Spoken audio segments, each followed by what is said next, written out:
Namaskar, I'm Ashok Vyas, and it's a full moment for me to be talking to Professor Chaitanya across the seven seas.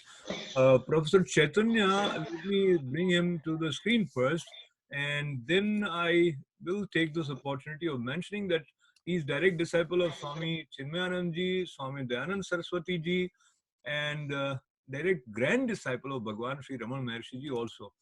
And as we sit with Professor Chaitanya, it is not to be interpreted by his white beard that he's only given to spiritual side of life.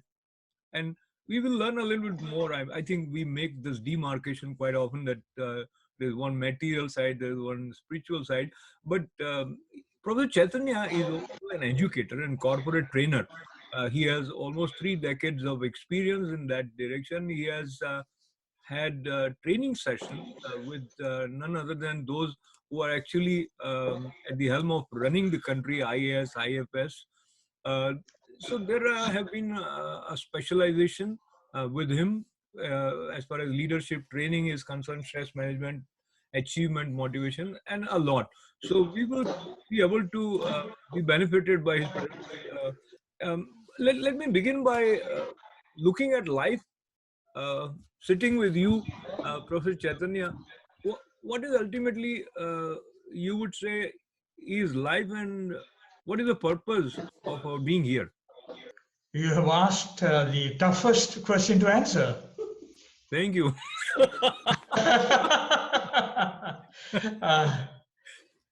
The way I understand it, there is no ultimate purpose.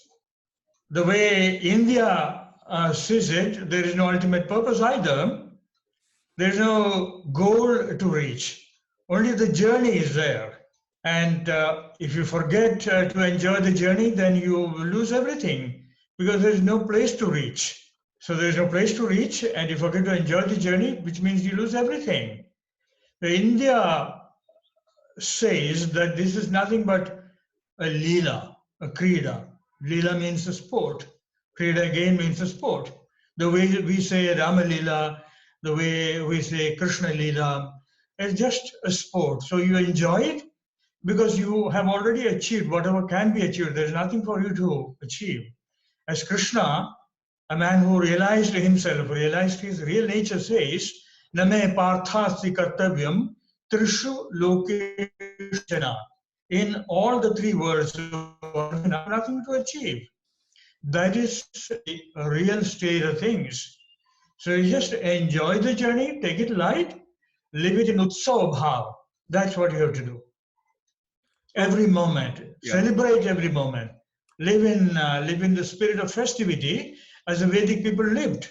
Whatever they did it in the spirit of festivity. Even the Mahabharata, even in the Mahabharata, we see warriors fighting in the mode of festivity. They're slaughtering each other, and the war is being celebrated. Not only is the war being celebrated, the author of the Mahabharata, the great sage, the lover of peace, Vyasa, himself enjoys the whole thing.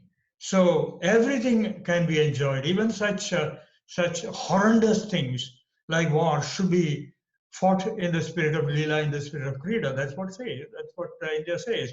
Every moment, celebrate existence itself, celebrate your breathing itself, celebrate a cup of coffee that you take, celebrate this conversation, celebrate whatever you do. That's what you do. So my celebration involves interrupting sometimes.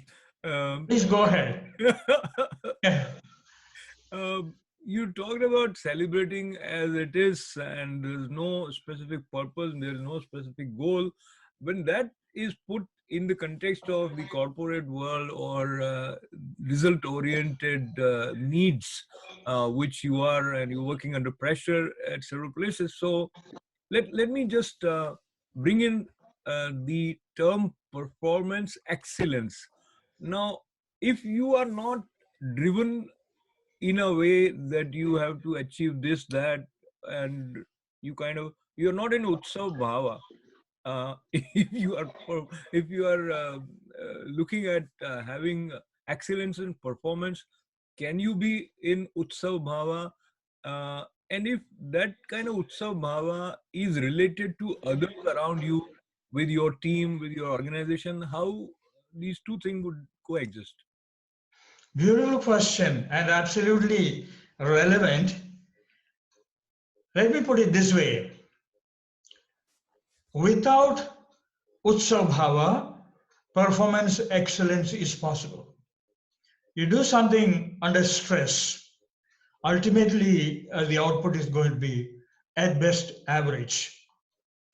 A painter forgetting himself and painting, the product is going to be outstanding. A teacher teaching and forgetting himself, the performance is going to be, his action is going to be outstanding.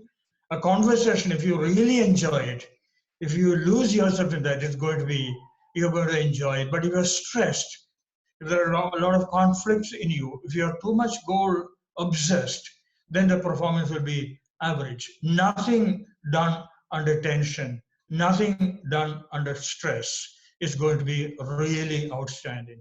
And every time you do something outstanding, you automatically get out of stress.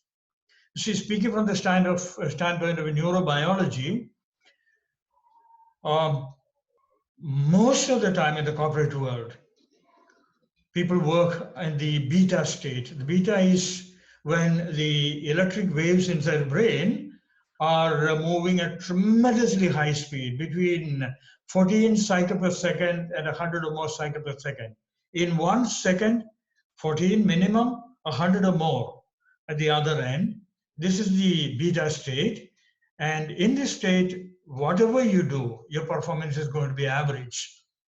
You move to the alpha state. The alpha state is between 14 cycles per second and 8 cycles per second. You're far more relaxed. You're far more comfortable with yourself. You're far more comfortable with whatever you're doing, and your performance will be much better. Your imagination is better in alpha. Intelligence is better in alpha. Creativity is better in alpha. Everything is better in alpha.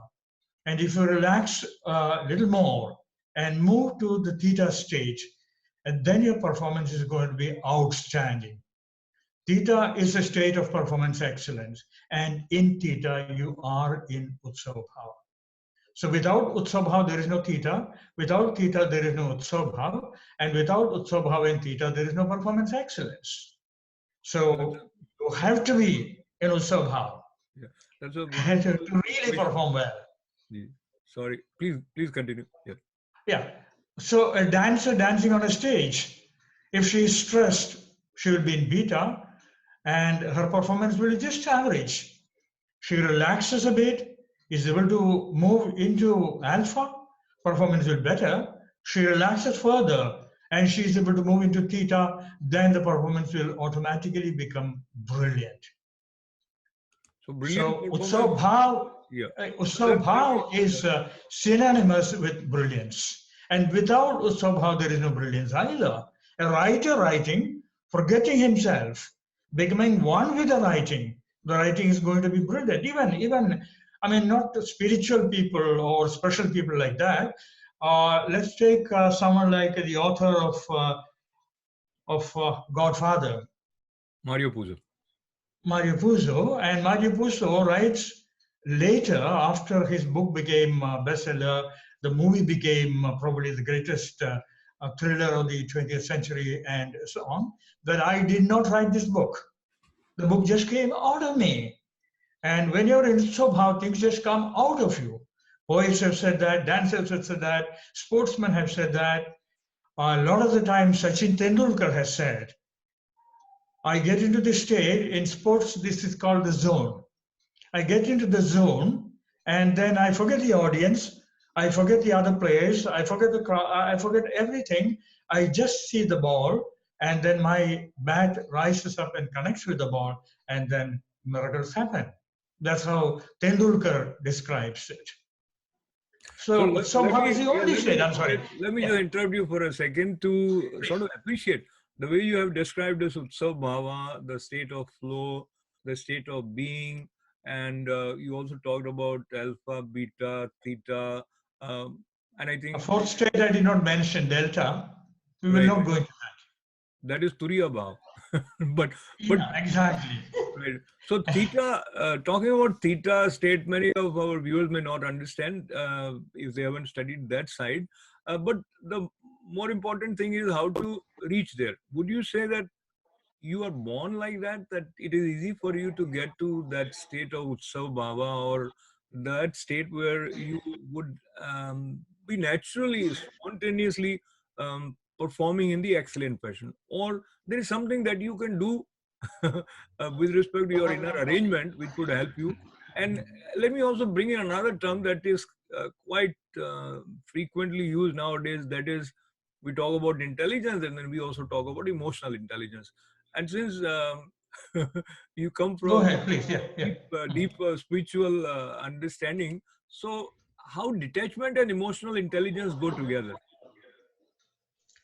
Well, you have asked many questions, not one question. Yeah, because I thought it would be good not to interrupt and ask everything. No, no, go ahead. You can interrupt. Okay, no, don't worry. See, being a college, having been a college professor for so many years, well, I tend to talk, but questions are always welcome. I insist, Yes. not only with you, with my students also, and the officers that I train also, that I should be interrupted.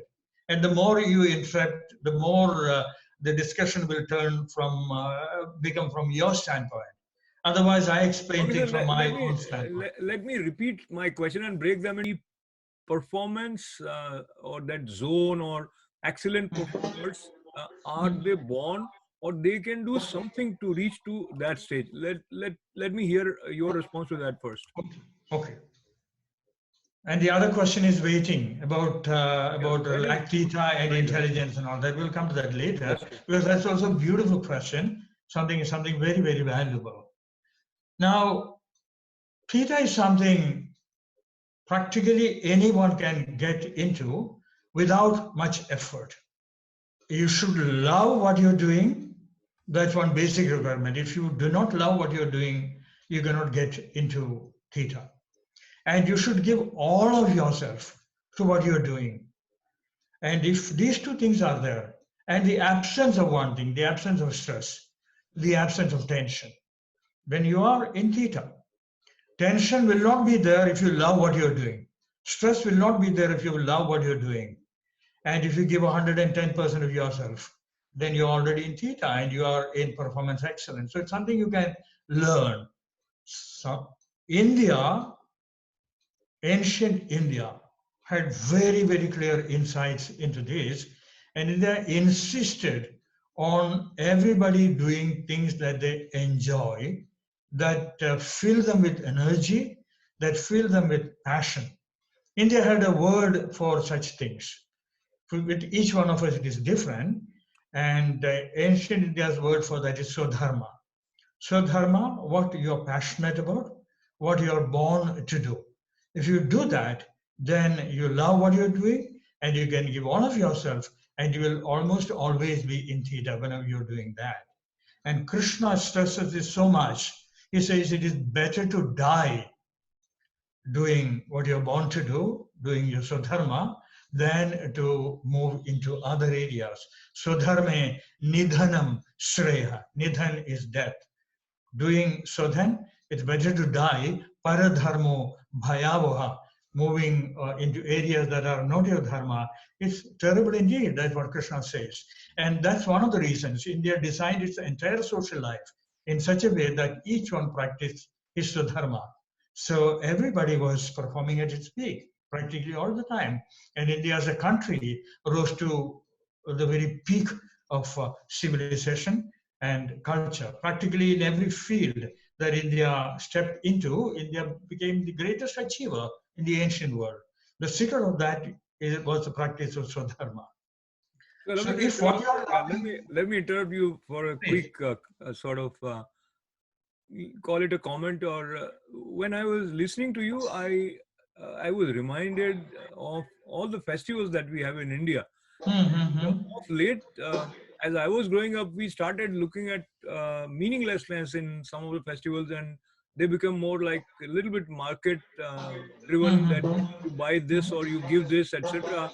But originally, the way you explained, looks like our rishis in India were so uh, wise, that they gave this structure of for society, so that everyone gets to be in that state of utsav bhava through these festivals. You're absolutely right. Yeah. And India believed in life of festivity, celebration. That's why India has so many festivals. Practically every day is a festival day. India said not only every day is a festival, every moment should be festivity, should be celebration.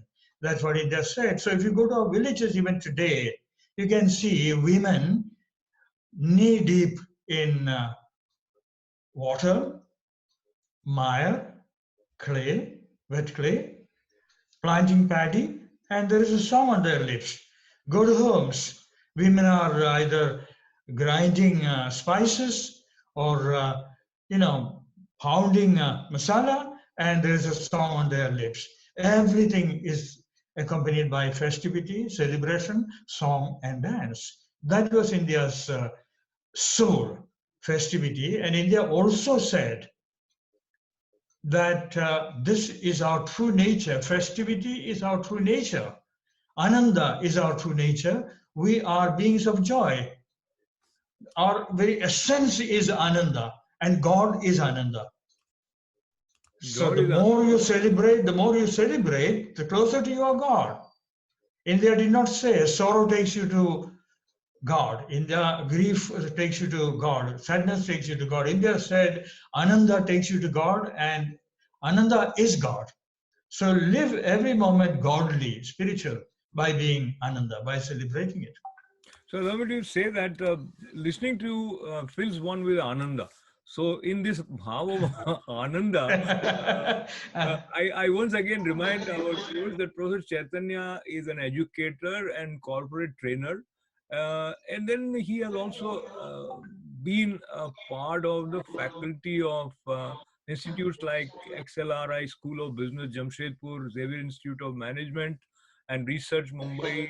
And that brings me to his presence amidst these people who are mostly taught to be result driven, and they end up finding themselves in the lifestyle where they are constantly under stress. So now some of them who had experience of their work, they were also your students, and indeed you were teaching the professionals. So could could they relate to this idea easily, or they had their apprehension that what you are saying sounds good but it is not practical?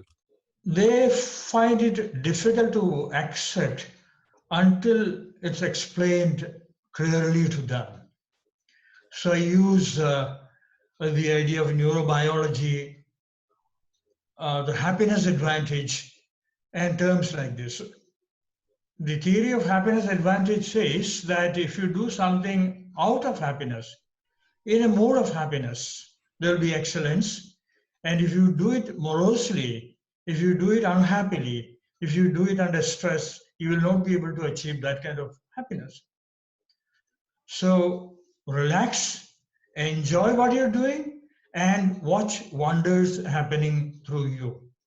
And some of them move in that direction, some of them are so completely, I don't want to use any negative term, but the word that comes to my mind is conditioned. Conditioned to such an extent that they believe that stress and productivity go together.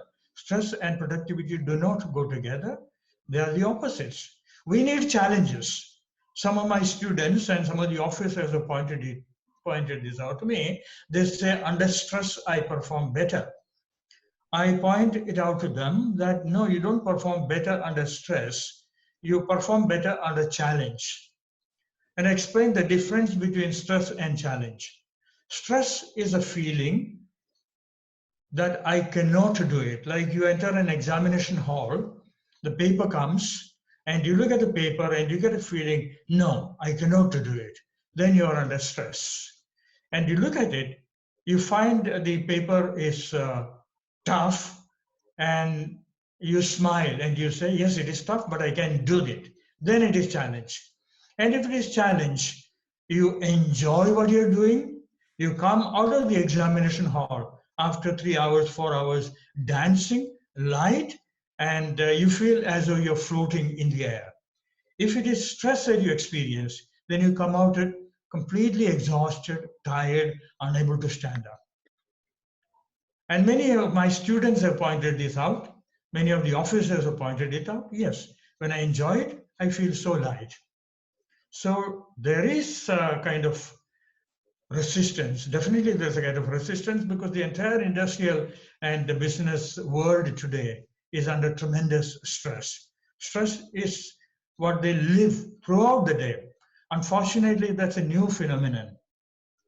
There was a time when the whole world did whatever they did, enjoying themselves. Absolutely. And the last question for this session today, Professor Chaitanya ji, any one shloka from Srimad Bhagavad Gita which is dear to you would not be the right question, because I am sure all 700 shlokas would be dear to you, but the one that you may want us to remember and refer repeatedly uh, to stay afloat and not get into a state of depression.